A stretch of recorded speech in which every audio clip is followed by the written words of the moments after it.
Zbożowe intro. Nie będę mówić co to jest, niech sobie każdy zgadnie sam. Tak samo jak nie powiem co to jest, niech sobie każdy zgadnie sam. O, proszę z bliska. Wszyscy widzieli? Bardzo dobrze.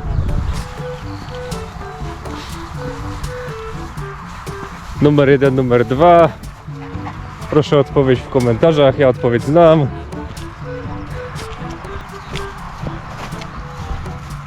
Aha, robimy quiz z majorem. Pytanie numer 3.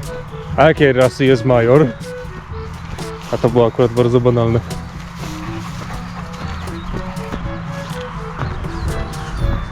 No dobra, nie będę pytał o każdą z tych roślin, co tam rośnie.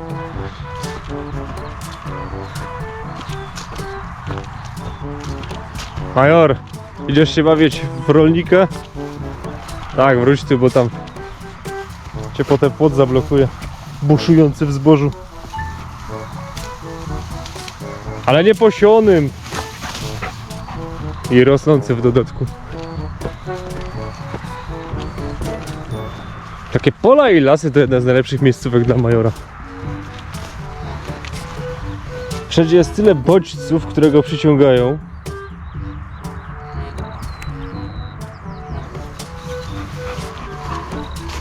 O to nawet nie pytam. Pole minowe mi tu zrobili.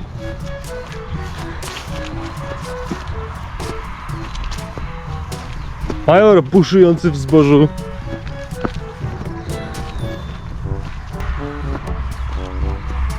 O, no proszę, skąd to się tu wzięło? Jakiś owad mi tu lata. No cóż, czasem wygląda na to, że nasiona z innego pola przywieją na to pole.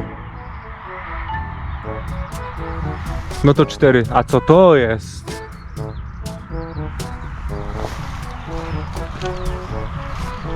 Major! Piesko mój ty.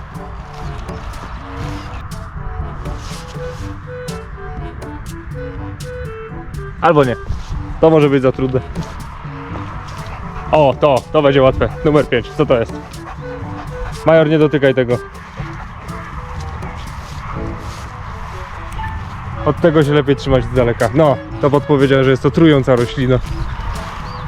Mamy 5 pytań. Powodzenia.